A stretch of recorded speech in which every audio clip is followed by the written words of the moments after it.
President, do not come to Chicago. You are neither wanted here nor needed.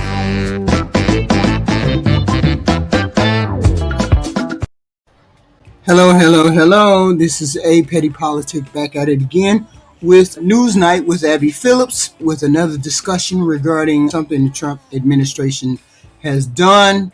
It is the military occupation of cities, threatening to go to Chicago, threatening to go to Baltimore, threatening to go to wherever he sees fit. But normally they're considered blue states. So he feels the need to threaten those people, and they're not taking that threat lightly. So let's get into it with Abby and the panel. I made the statement that next should be Chicago because, as you all know, Chicago is a killing field right now. And they don't acknowledge it. Chicago is a city that's seen a significant drop in crime over the last year, including homicides, which are at their lowest levels in nearly a decade. But the facts don't matter to Trump, who today gave himself more power to expand his law enforcement crackdown by signing an order that creates so-called specialized units within the National Guard that could be trained in police work. But in a fiery speech, Illinois' Democratic governor had this message for Trump. This is not about fighting crime. This is about Donald Trump searching for any justification to deploy the military in a blue city, in a blue state, to try and intimidate his political rivals. There is no emergency in Chicago that calls for armed military intervention. Mr. President, do not come to Chicago. You are neither wanted here nor needed here. Now, this was a very, very, very fiery speech that this governor made to Donald Trump. It was even longer, but I encourage you to go and see what how the speech was. He said, "We do not need you here. This will go down in history. We do not want to deal with the petty politics. We do not want to deal with the foolishness. Please do not come here. Please." So this was a nice speech. And it was like a shot across the bow to Donald Trump about him coming to the cities and trying to make militarize these states. I'm saying it, and I'm putting it out there right now.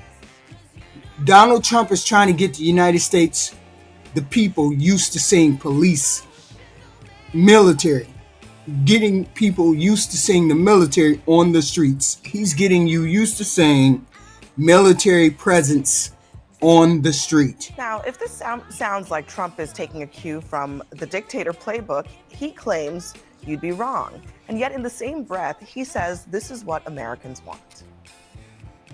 And they say, we don't need him, freedom. He's a dictator. A lot of people are saying maybe we like a dictator. I don't like a dictator. I'm not a dictator. I'm a man with great common sense and I'm a smart person.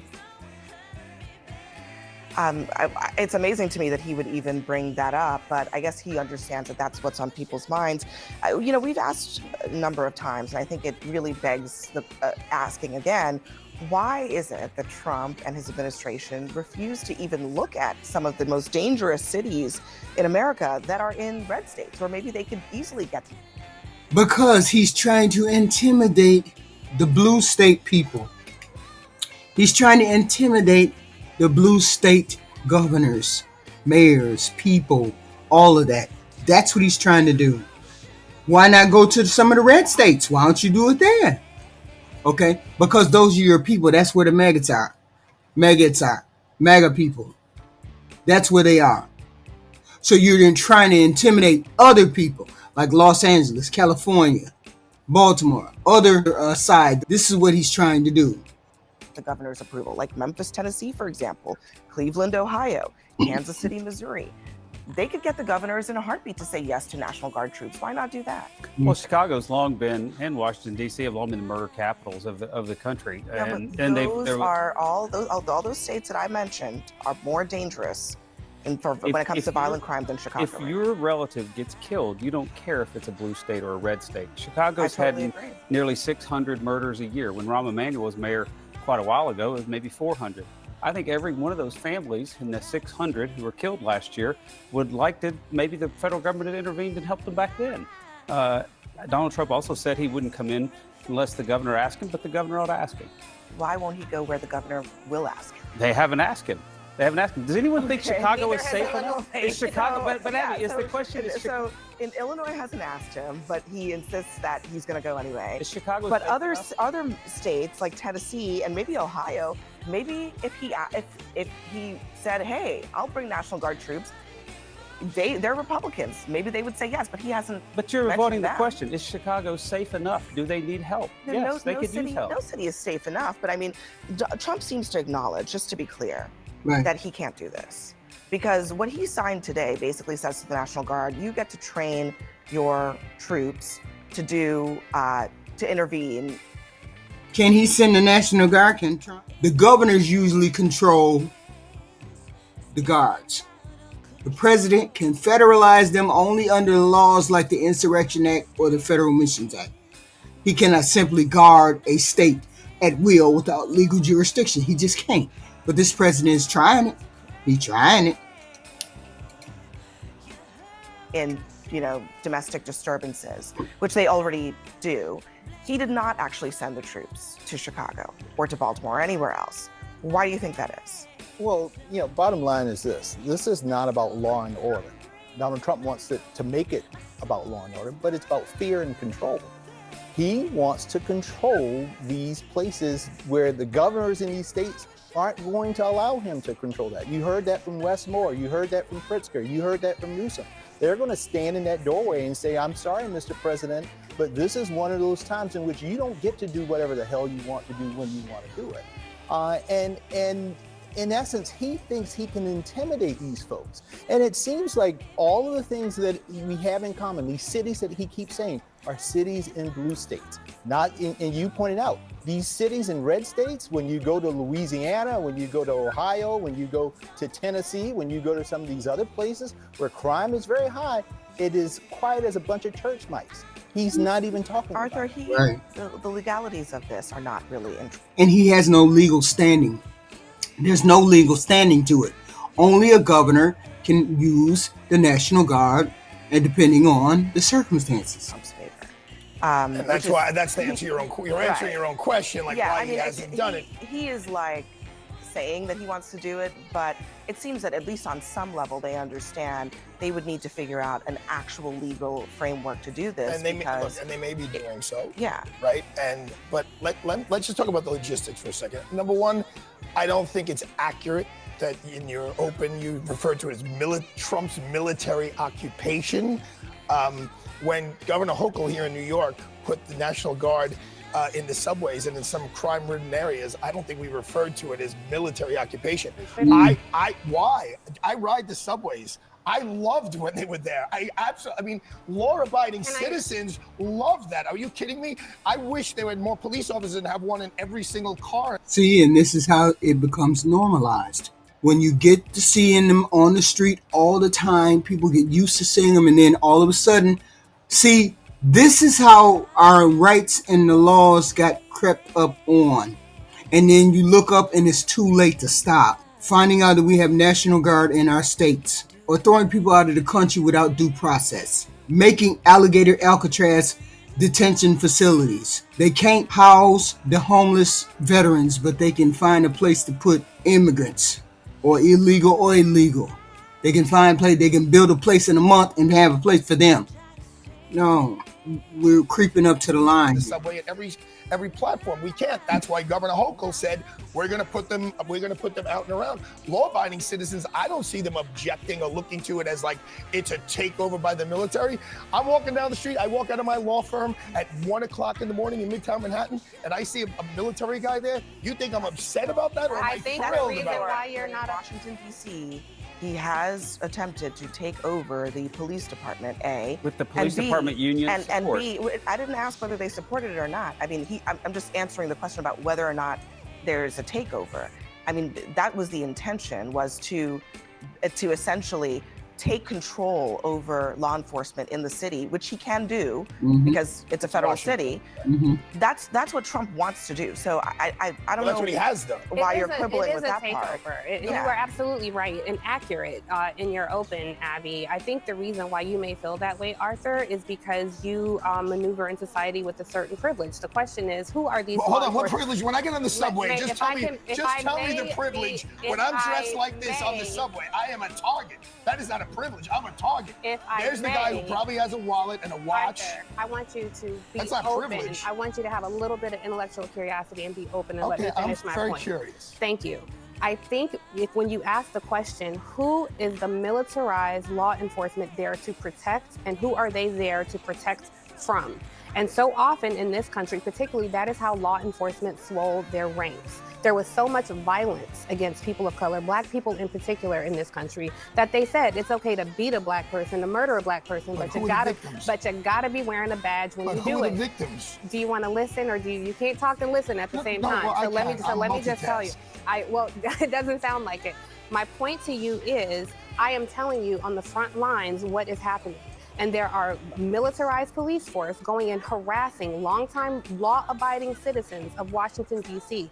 And so when we, who are probably a little more familiar with American history, perhaps than you, look at the military turning the police force on its own people, we remember the examples like Tulsa, when law enforcement dropped bombs on its own community. We know what it is Okay, like to we're have far people. from that, though. We're We are very, not very so far. from We that. are not so far We're from that. dropping We are not bombs. so. We are actually not so far from.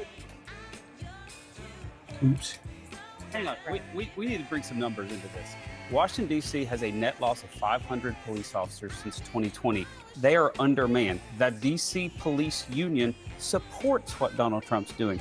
They think it's working. We've gone 13 days without a murder in Washington, D.C. in August, the heat of the summer. That never happens.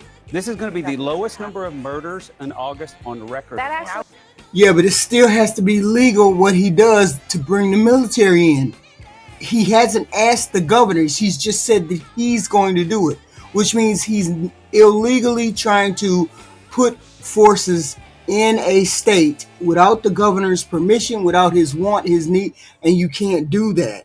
So you have to work in conjunction with that governor. You can't just do what you want to do. That's not how it's going to go. That's not how it should go. It's not Now we're true. changing the changing the goalposts. And that's a lie. The lowest number of murders in August, but just earlier this year in February, 16 days without any murders. Oh, it has happened before. It has doesn't tend to happened. happen in August. It doesn't tend to happen I mean, this I think summer. that's a completely arbitrary. No, it's not. The heat is. of It's not. no, It's- everyone knows Hold summer's on a a high second. crime. Hold on a second. See, that's the thing. The numbers are showing that they're down because nobody's on the street. Nobody wants to get arrested. Nobody wants to get beat down while they are there. Nobody wants to see that. And then now other people are acting accordingly because they see what's happening in D.C. But that doesn't mean that you're supposed to have a permanent force of the military roaming around the street, putting people in their place. You just can't do that. Sooner or later, there's going to be violence. Somebody's going to get hurt. Somebody going to want to have a gun, blah, blah, blah, blah, blah, blah. And then here we go, an eruption. I just think it is pretty arbitrary to just say, well, in August. Okay, CNN's own it's reporting. happened. Let's go. Okay, let's go to more Okay, stuff. it's happened earlier this year. CNN's own So it's reporting not says crime is unprecedented by down any- 19% I from the didn't say weeks that- before. I didn't say that it wasn't down. So I'm is it just- working? Is it No, helping? I didn't No, say that it it is wasn't not down. I'm working. just The saying cop- It's not the police the say it working. idea helps. that this has never First of all, let me happened just tell you, before a is lot of not people the do case. not care what the police think or what the police unions think. They themselves are quite problematic. And if you want to talk about CNN's own reporting, we should look to Daniel Dale, who did an amazing job of real-time fact-checking the parade of lies Donald Trump purported Can I in play his press a little conference bit today. more? This is from Stephen Miller. He's describing what apparently he thinks has been happening in D.C. recently in the last couple of days. For the first time in their lives, they can use the parks, they can walk on the streets. You have people who can walk freely at night without having to worry about being robbed or mugged. They're wearing their watches again. They're wearing jewelry again. They're carrying purses again. That's wild. You see how he's describing it? See, they love to appeal to the baser instincts of human beings. They love to appeal to the basic instinct. I'm afraid. Oh my goodness, I'm scared to come out of my house. People are wearing their purses and their jewelry and their wallets and all of those things. They're doing all of that now. They're still doing all of that now. It didn't change that. The only thing it did was have a military presence on the street. And now people are afraid to come out of their house because if they make the wrong mistake, make the wrong move, they might end up hurt or killed or dead. So yes, there is a certain portion that wants to see that, but the bulk of people do not want to see military occupied streets nowhere in this country. Nowhere. He is wrong. He's right. I want to go back. We should point out, but can I just say, He talked about the watch. I took my watch Stephen in my Miller, top drawer. but anytime Arthur, that is a priority. I bet you took a car service here. I bet you get chauffeured around. When was the last time you were on the subway? When was the last time you were in Brownsville, Bed-Stuy, Let me tell you, my friend, you have no idea about my life. Okay, so when was the last time you were on the New York City subway? Tell us. Last week. Hang on just 1 second, Arthur. I did, but Arthur, can I just say really quickly, Abby, because anytime that we play something from Stephen Miller, it would be journalistic integrity to point out that he is a white supremacist and he is the brainchild behind this policy. That's not my opinion, that's actual fact. And for him to purport lies from the Oval Office as a white supremacist, I don't know. it should be pointed out. Aspersion. It's reporting. Washington Wall Street Journal own reporting. I want to address what he's claiming. He says that for the first time in their lives, people can use parks in Washington, D.C. They can go out to dinner in Washington, D.C. Brad, I don't know if you live in D.C. or in the nearby surroundings, but that is factually untrue. That is not true. You could use parks before, and you could go out to dinner. Yeah. Now, you could wear jewelry. But that's you could wear your watches. People But do you're that. deflecting, though, Abby. The question here is this is DC safer this week than it was 3 weeks ago? Yes, it is. For the people Yes, who are it getting is. harassed by law enforcement, it is And I want to go back. I want to go back to one thing Tiffany said. Tiffany said people. I'm not deflecting. You're deflecting. I mean, the point is, I'm not deflecting. Nobody It's is safer. saying. Nobody is saying. Listen, unlike Donald Trump, believe the statistics. The numbers are in fact down. I don't think So it's helping. So it's a good thing. Of course. Good. For a temporary basis. But this is a city where people are going to be living there when Donald Trump has moved on to the next thing. And the question is, what is going to be the trajectory of crime, and is this a sustainable move? Well, Maybe it has the helped DC in the police, last the DC police force. But what's next for DC? And I think that's the question a lot of We're going us to talk about policing as well. Let's talk about the fact that Donald Trump cut the budget for community policing when he was the first president in his first administration, and he is also proposed cutting community policing grants in this second administration. So you can't tell me you're for law and order and you're for community policing when you cut the budgets for policing in cities across. It's very hypocritical for you to do that. You cut the budgets for those cities to get that funding so you could pay for that big, beautiful bill. Now you want to come around and say, "Oh, crime is so high. You didn't have a budget. You cut the legs out from under the city, so they couldn't hire more cops. They couldn't hire more resources in order to fight the crime. So now you want to go in and say, "Oh, okay, I'm gonna save everything. I'm gonna save all of these cities. I'm gonna save all these because these governors can't do X, Y, and Z." No, only goofy people can't see through this. Well, wait just a second. Policing is a 6th. function of local government budgeting. I want to go back to what Tiffany said. By the way, Brad, I mean, as we've discussed, Congress arbitrarily cut DC's budget this year. And that included money for everything, for police, for schools, for all of that. They could restore that money, which they, again, arbitrarily cut. But they haven't done that, despite all of the concern about DC has plenty crime. of waste in other areas of government. But let's go backwards. Let's go back to what Tiffany said. Cop shortage, right? You pointed out that there's a cop shortage. So how do you propose fixing that cop shortage, if not to hire more cops? Here's why there's a cop shortage in DC. Number one, Democrats have denigrated police for the last 5 years. Tiffany just did it here earlier. People said people don't care what police think. Number two, I guess the Republicans have denigrated. Wait a minute. The DC City Council has tied the hands of the DC police force. That's what the union's complaint is. They can't pursue people who they are committing a crime. I think you're right about that. And the mayor has also disagreed with the city council on that very issue. But again, where's the money going to come from to hire more police? There's Congress has it within plenty their of power waste to in restore DC that government money. to cut. When they cut the DOJ grants and everything else, that was the Department of Justice. They canceled about 365 grants, right? $800 million administered through the Office of the Justice Program.